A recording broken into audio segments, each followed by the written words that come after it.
Olá, tudo bem? Eu resolvi gravar esse vídeo rapidinho para responder algumas perguntas que eu venho recebendo. Achei que era muito mais útil eu poder gravar para você poder ver e ouvir algumas dessas perguntas. Então eu vou ler aqui para vocês algumas delas que a gente selecionou. Então eu vou começar, eu vou dividir elas por tipo de visto. Então primeiro o EB5. Por exemplo, uma pergunta aqui pergunta o seguinte: posso investir num negócio próprio para aplicar para EB5 ou tenho que investir em alguma dessas empresas pré-aprovadas? E você pode os dois. É importante que você saiba que numa empresa pré-aprovada você já tem muitas das leis obrigatórias cumpridas através de centros regionais que serão interlocutores entre o projeto, o investidor e o governo para você ter o visto. Já nos projetos próprios, você terá que seguir essas leis, como geração de emprego, você tem que determinar a área de aplicação do teu projeto, e aí você pode ter dentro da lei do $1 milhão, que essa é a lei do EB5, ou em áreas de TAs, onde o desemprego local ele é maior que a média nacional, aí você tem um desconto de 50%, portanto $500 mil. Aliás, uma pergunta que não está aqui, mas é importante você saber que existe um projeto para a mudança do EB5 e agora em abril esse valor pode mudar e as leis podem enrijecer um pouquinho mais. Tudo bem?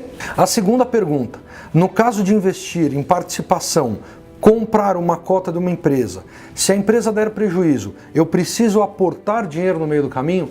Não, isso não acontece. Você pode comprar a participação de uma empresa e mesmo que ela dê prejuízo, você não tem que aportar mais dinheiro. Você já fez o teu papel do investimento. Aliás, falando nisso, tem uma segunda pergunta que fala: quais as opções de projetos que nós temos para investir? Então, ao invés de eu falar do projeto, eu vou falar de conceitos, que é muito mais importante. Você tem a participação em equity, quer dizer, você é acionista junto da empresa, e aí nesse caso você pode ter lucros de 6, 7% ao ano, só que você não tem a devolução do teu dinheiro garantida em um prazo determinado, ou você pode por empréstimo. Nesses casos você tem um juros de 1,5%, pode ter alguns projetos de 2% ao ano e nesses casos você tem o teu dinheiro de volta num prazo já determinado. Tem uma outra pergunta importante que é: quanto tempo demora o processo do EB5? Hoje, isso varia, o tempo varia muito. Hoje em dia demora de 15 a 18 meses para você ter o seu Green Card. Mas antes disso você já pode ter uma autorização de moradia nos Estados Unidos. A próxima pergunta é: os 500 mil têm que ser enviados de uma vez só ou pode parcelar? Infelizmente é à vista. Esse investimento ele tem que ser feito de uma vez só, porque eles vão juntar todo o comprovante de depósito para apresentar isso no departamento de imigração para você poder ter o seu Green Card aprovado. A próxima pergunta: qual a garantia que o investidor receberá o Green Card após o investimento de $500 mil? Olha, as empresas que nós indicamos, elas são empresas grandes, elas são empresas de portes muito maiores do que a gente está acostumado a ver de empresinhas pequenas. É importante dizer que esses projetos foram analisados não só legalmente como financeiramente. Então isso é uma preocupação que você tem que ter sim do projeto que você está investindo, ter uma saúde financeira suficiente para que não só te dê o Green Card, como te devolva o dinheiro. Uma próxima e última pergunta: no caso de só haver a intenção de mudar daqui 2 ou 3 anos, é possível fazer um investimento de reserva hoje para essa mudança no futuro?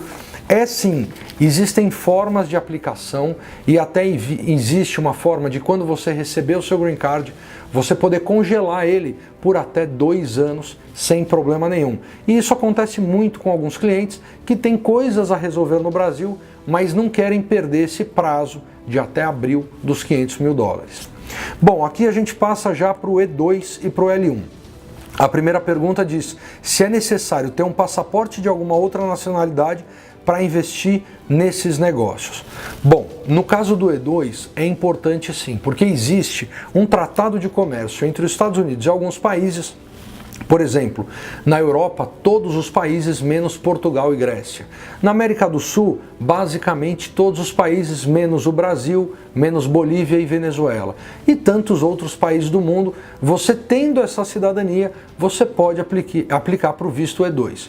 Logicamente que para o L1 não, você precisa ter uma empresa no Brasil e essa empresa ser dona da operação dos Estados Unidos em pelo menos 50%. Aí a nacionalidade brasileira, isso resolve. A segunda pergunta é se existe alguma garantia de rentabilidade em negócios que nós da Morareua indicamos. Obviamente que não. A gente faz toda uma análise, a gente busca com você todas as melhores soluções dentro da empresa e da quantia de investimento que você quer, mas é lógico que o seu trabalho nos Estados Unidos nós não podemos garantir e muito menos a rentabilidade. Existem históricos dessas empresas, muitas vezes franquias com grande quantidade de franqueados nos Estados Unidos, onde a gente consegue ter a média de faturamento e lucro. Mas isso não garante que você vai ter essa mesma média. Pode ser mais ou pode ser menos. Próxima pergunta. Quais são essas redes de franquias que a Morareua indica? Bom, isso daqui eu não posso abrir os nomes, até por uma questão de contrato com esses franqueadores. Após a tua intenção de aplicar para uma franquia, aí a gente faz você participar de um processo junto com as franqueadoras, onde você terá todos os nomes e todos os números. Bom, aí pergunta se é necessário que o investidor trabalhe ou é possível somente investir e deixar o negócio rendendo sozinho. Vamos lá, pela lei do E2 é obrigatório que o investidor ele seja o general manager do negócio, quer dizer, você é o que vai cuidar do negócio.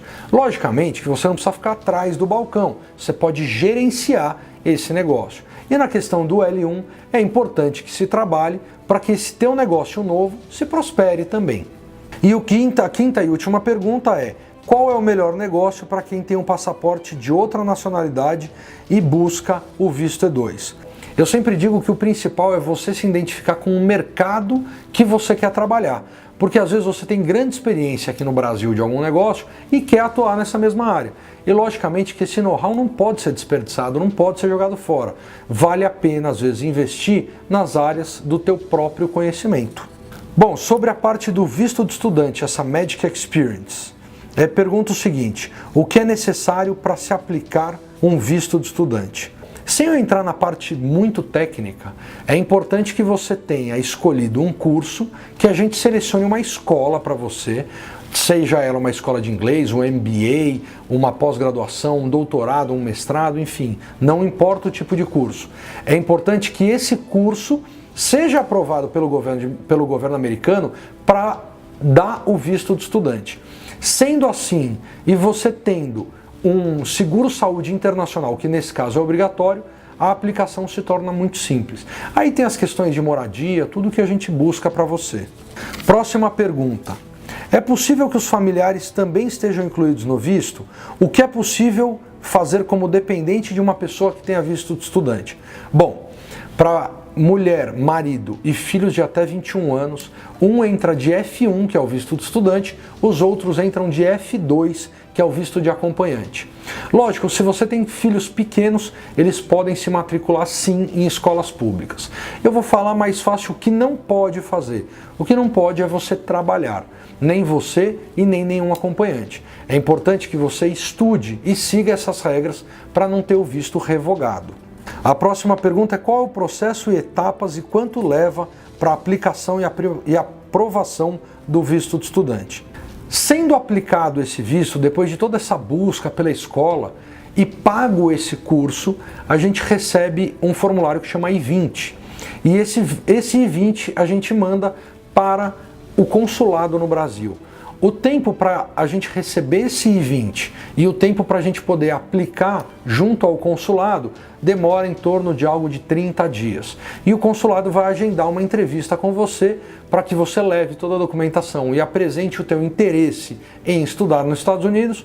Isso deve demorar uns 15 dias, mais uns 10 dias para que você tenha o visto em mãos. Então a gente está falando de algo em torno de 60 dias. Agora, o importante nesse caso é você saber que a busca pela escola, ela pode ser muito rápido, caso você já saiba o curso que você quer, ou ela pode ser demorado. E a gente já viu por várias experiências da pessoa, do nosso cliente, não saber exatamente o curso e sim querer fazer uma especialização. E aí acabou se estendendo um pouco mais esse prazo pela busca da escola. A quarta pergunta é: quais tipos de curso eu posso escolher? tem uma infinidade de cursos que você pode escolher, desde curso de inglês, você pode escolher um curso de fotografia, um curso de culinária. O importante, na verdade, não é o tipo de curso, e é assim, a escola que você está aplicando, que ela seja aprovada pelo governo americano, pelo Departamento de Imigração, para poder conceder aquele documento que eu falei, que é o I-20, que com ele a gente consegue tirar o seu visto de estudante. A última pergunta desse visto, se é possível que o cônjuge do aprovado pelo visto de estudante trabalhe nos Estados Unidos. Existe um tipo de visto de estudante onde a empresa aqui no Brasil que você trabalha, por exemplo, ela te manda para estudar um curso específico. E nesse caso, a tua esposa ou seu marido pode sim trabalhar. Mas nos outros casos do visto de estudante normal, nesse caso não. É só curtir mesmo a vida nos Estados Unidos. E agora eu quero responder uma pergunta que eu recebi de diversas pessoas e vejo o comentário de diversas pessoas com essa preocupação. Que é que me perguntam se o Donald Trump, o novo presidente dos Estados Unidos, se ele vai interferir de imediato na imigração nos Estados Unidos. E para essa resposta, eu sempre digo o seguinte, nós temos que separar as coisas. Não é porque só o presidente quer mudar que ele vai mudar. Para qualquer mudança de lei, é obrigatório que isso seja feito um projeto de lei, envio para o Congresso americano, para que aí depois de se aprovado essa lei, ela entrar em vigor. Então não é tão simples assim como todo mundo vem falando. Lógico que algumas coisas podem mudar nesse caminho, mas eu não vejo com grande facilidade, em curto espaço de tempo, uma mudança radical. Então se você está planejando a sua ida, é bom que você faça isso o quanto antes, enquanto essas leis atuais, elas estão aprovadas. Não é da noite para o dia que isso tudo vai mudar. Então não adianta a gente sair se desesperando ou achando que isso tudo acabou. Envolvem muitas coisas, como tratados com países, tratado de comércio, investimento para os Estados Unidos. O que o novo presidente está preocupado são com os ilegais, são com as pessoas que não fazem o processo correto de aplicação de visto.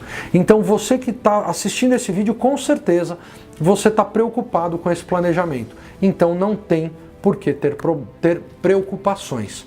Tudo bem? Acho que expliquei algumas dessas principais questões e a gente vai se ver em breve num próximo vídeo. Obrigado e um abraço.